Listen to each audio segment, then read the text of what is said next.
Assalamualaikum warahmatullahi wabarakatuh and good afternoon to all of you.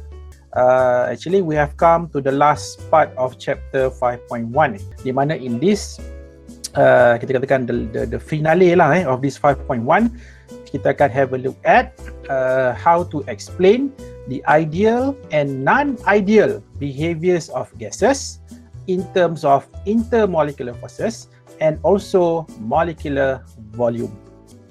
Okay, class. Deviations from ideal behavior. Okay, as I told you in the previous lesson, okay, so semua orang dah tahu by now kan, ideal gas, okay, ideal gases do not exist. Kan, ideal gas tak wujud. The gas yang wujud adalah real gases. Yes, real gases do exist. But however, these real gases, class dia juga boleh menghampiri sifat ideal gas. Dia juga boleh menghampiri sifat ideal gas. Okey, so macam mana, itulah pada petang ni kita akan tengok Okey. Untuk permulaan ni, cuba kita buat comparison dulu What are the differences between ideal gas and real gas? So let's start with that. Okay. So firstly, ideal gas.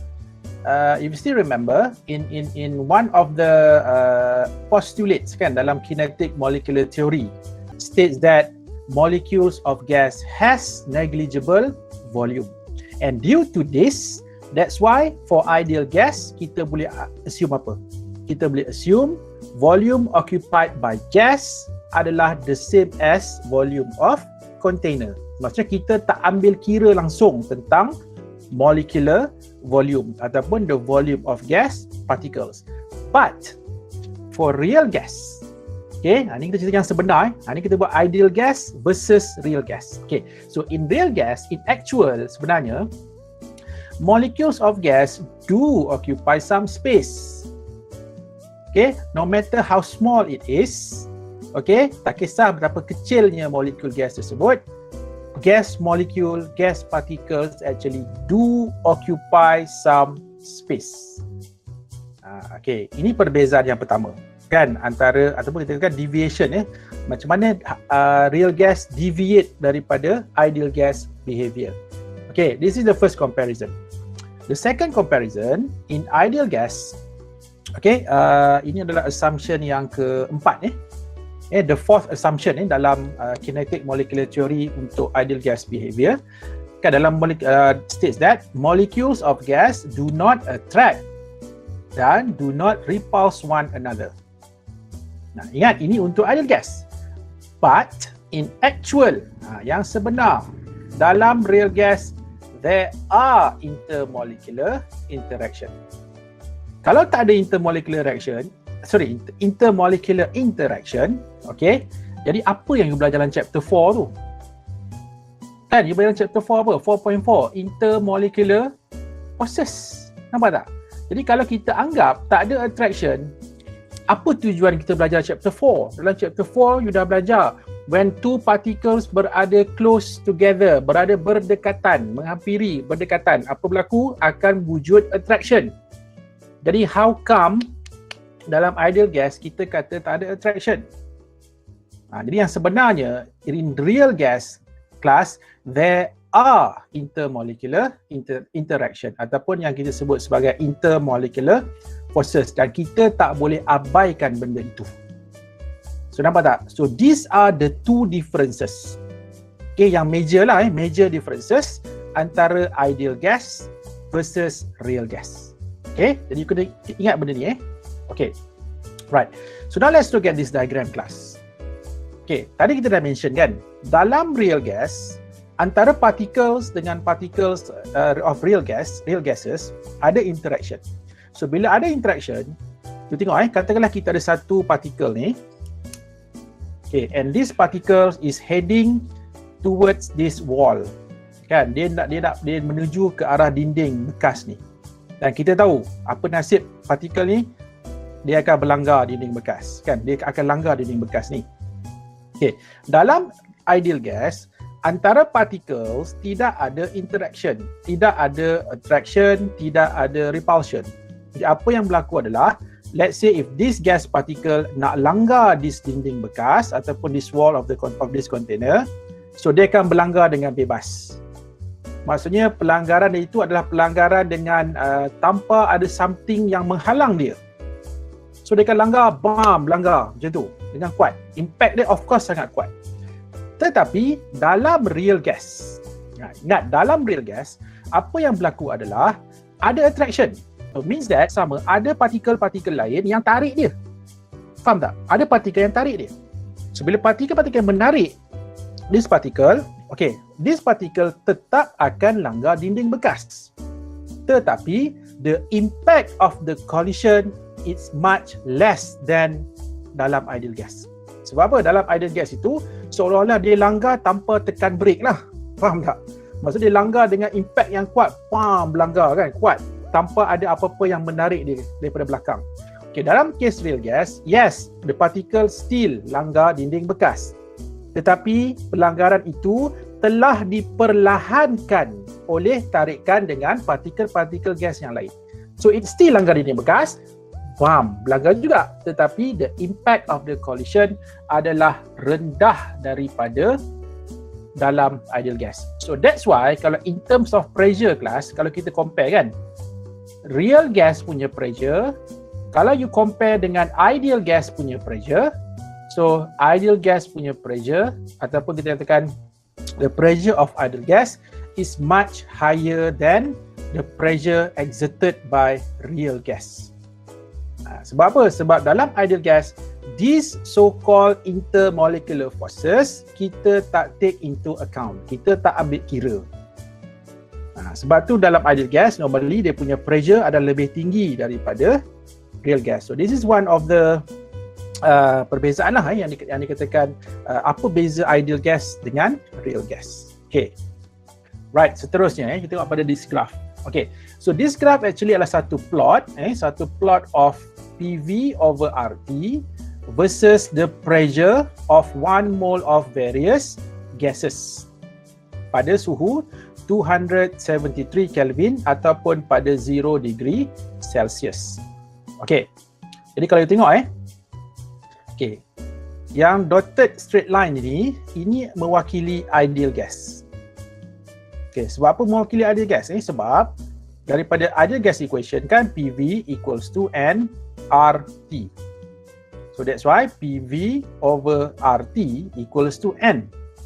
Jadi kalau N itu adalah 1, sebab 1 mole kan. Okay, 1 mole. So that's why untuk ideal gas you akan dapat this straight line like this. Okay, cuma yang penting dekat sini, apa yang saya nak highlightkan pada you all, okay, you tengok you tengok pada pressure 5 atm ni kelas. Now let's look at this 5 atm pressure. Okay, cuba you tengok antara this methane, nitrogen, hydrogen and ammonia. So you tengok pada lower pressure, okay, ni adalah pressure yang rendah kan, pada lower pressure, apa you nampak? Dia punya line ataupun dia punya curve ni menghampiri ideal gas punya line. Itu menunjukkan apa? Itu menunjukkan pada lower pressure gas akan menghampiri sifat ideal gas. Senang je you nak baca graf ni, it's very simple. You tengok kalau dia punya curve ataupun dia punya line itu lagi jauh daripada ideal gas punya line, so itu menunjukkan that the gas akan deviate more, tersisih jauh daripada sifat ideal. So in this case you tengok you bandingkan kalau pressure tinggi. Kalau pressure tinggi, for example katalah kita ambil somewhere dekat sini, here, this point here kan. You tengok, bila pada pressure tinggi, okay, kita akan dapati sifat ideal gas itu akan makin kurang. Sebab dia akan kita katakan dia akan makin jauh daripada sifat ideal. So that's why at higher pressure, okay, kita akan katakan real gas akan deviate more from ideal behaviour. Jadi apa yang nampak kat sini? Apa yang nampak kat sini? Maksud dia adalah, okay, my point here is the lower the pressure, ingat the lower the pressure, real gas akan behaves almost ideally. Faham tak? Maksudnya pada tekanan rendah, Okey, real gas akan bersifat menghampiri ideal gas. Tetapi kalau pada higher pressure, dia akan menjauhi sifat ideal gas. Okay, tak apa, nanti saya tunjukkan satu contoh. Okay, lepas ni saya tunjuk example. Okay, seterusnya pula, kita tengok pula apa kaitan dengan temperature. Tengok pula ada temperature. So what do you see here? Apa yang nampak kelas? Apa yang nampak kali ni? Kali ni pula, when temperature is low, ataupun kita katakan suhu dia rendah. Bila suhu dia rendah, apa yang nampak? Semakin rendah suhu itu, semakin jauh daripada this ideal gas punya line. So ini menunjukkan bahawa at lower temperature juga, gas akan kita katakan akan deviate. Deviate means akan tersisih, ataupun deviate means akan makin jauh. Dia akan makin jauh daripada sifat ideal. Jadi sekarang ada two conditions lah. Maksudnya untuk suatu real gas nak approach ataupun kita kata nak menghampiri sifat ideal ini, dia kena fulfill dua condition ni. Apa dua condition itu? Temperature mesti tinggi, pressure mesti rendah. Saya ulang balik. Temperature mesti tinggi, pressure mesti rendah. Sebab kalau temperature rendah, pressure tinggi, apa akan berlaku adalah kelas dia akan deviate daripada ideal behaviour lagi tinggi. So let's say kalau kita nak real gas menghampiri sifat ideal gas, temperature must be higher, pressure mesti lower. Ataupun kita lower the pressure, kita increase the temperature. Dalam these two conditions, real gas akan behave as almost as ideal gas. Untuk 100% tak adalah.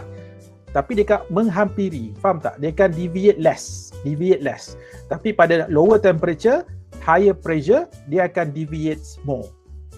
Ataupun dia akan lagi jauh daripada sifat ideal. Okay. So to explain this, okay, kelas kita tengok. Okay, ingat yang pertama saya ulang balik. Remember, gas behaves almost ideally at very low pressure. Sekarang saya nak explain kenapa pada low pressure, kenapa gas bersifat seperti ideal gas, hampir seperti ideal gas. Ingat dia guna istilah apa tahu? Almost ideally tahu. Bukan dia kan 100% ideal, no, almost ideal. Okay, now let's look at what happened at low pressure. So at low pressure, okay, normally apa kita akan buat untuk kurangkan pressure? Kita akan increasekan volume. Ingat lagi, Boyle's law, pressure and volume inversely proportional, kan? Inversely proportional.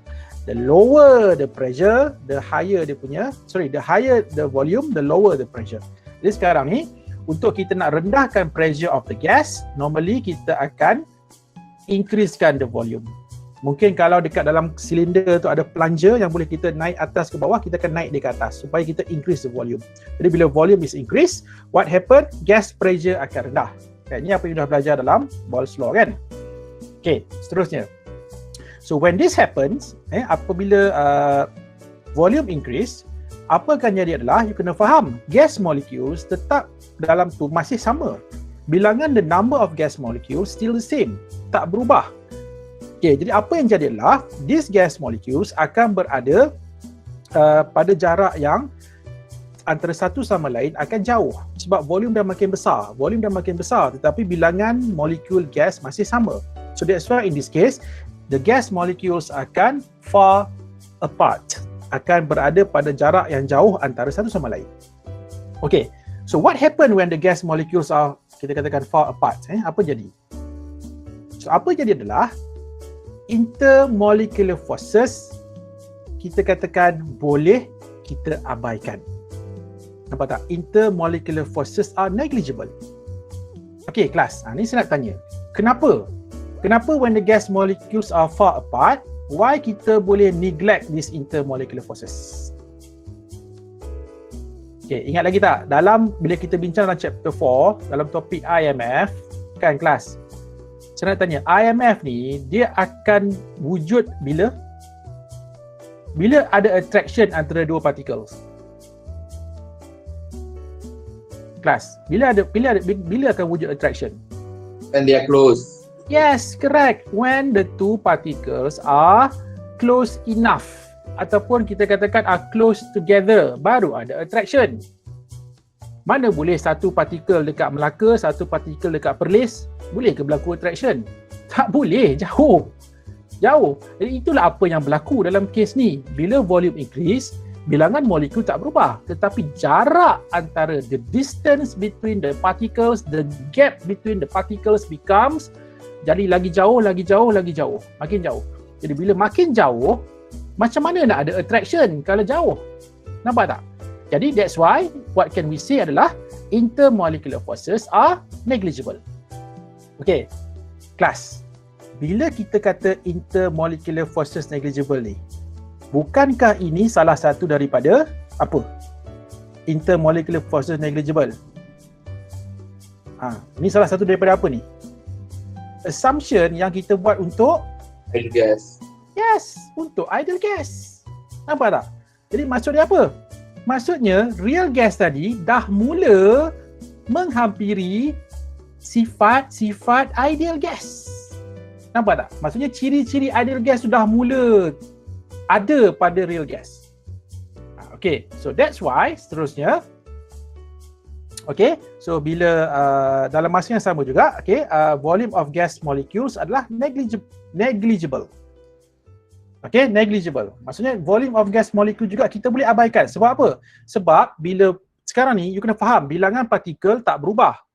Okay, tetapi volume jadi makin besar. Kalau kita beza dia adalah heaven and earth kan, beza dia langit bumi, dia punya beza tu. Satu sangat besar, satu sangat kecil. So in this case, that's why volume of gas molecules juga negligible. Kita boleh neglect dia, kita boleh abaikan. Dan ini juga apa? Apakah benda ini? Apa statement ni? Dekat mana you jumpa statement ni? Ini juga salah satu daripada assumption yang kita buat untuk kinetic molecular theory of gas. Maksudnya, yes. I can't understand the last point, volume of gas molecules. Okay, ni volume of gas molecules are negligible. Okay, dia macam ni. You bayangkan First, kalau volume dia kecil, like this. Okay, katalah dalam ni ada 5 particles gas. 5 gas particle.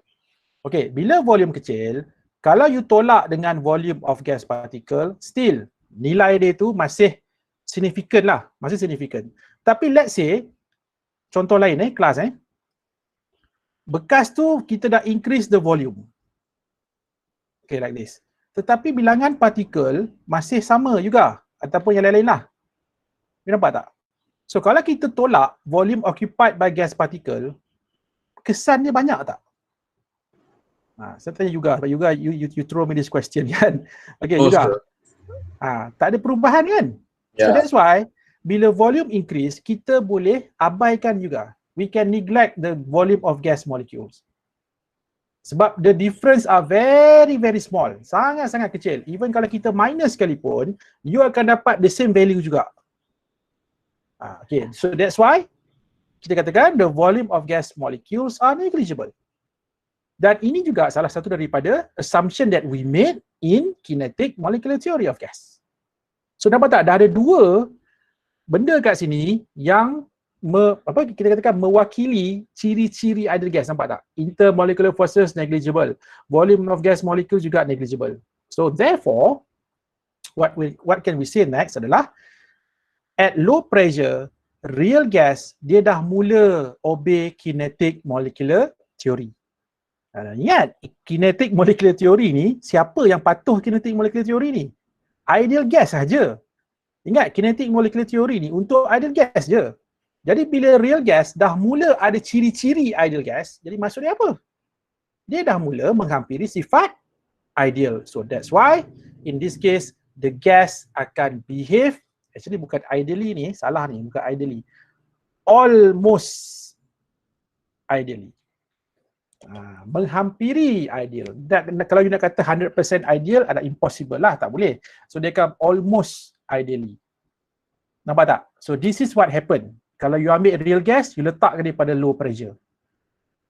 Okay? Nampak? Ini the first condition. Macam mana you nak jadikan real gas itu menghampiri sifat ideal gas? Kita lower the pressure. Okay, now let's look at the second. Okay, next adalah gas also behaves almost ideally at high temperature.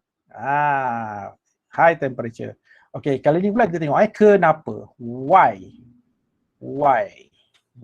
Okay. At high temperature, class, ni saya semua dah tahu kan? At high temperature, gas particles akan absorb energy. Kan? Absorb energy dan dia akan convert energy absorb itu kepada bentuk kinetic energy. Okay, dan bukankah ini juga salah satu daripada apa, kelas? Assumption dalam kinetic molecular theory of gas. Yang terakhir tu ingat tak apa? Yang terakhir. The average kinetic energy of gas particles adalah directly proportional to temperature. Nampak tak? Itu kan the last kan, the fifth assumption yang kita buat untuk ideal gas kan, dalam kinetic molecular theory. Okay, and then seterusnya, bila tenaga kinetik ini sangat tinggi, apa berlaku?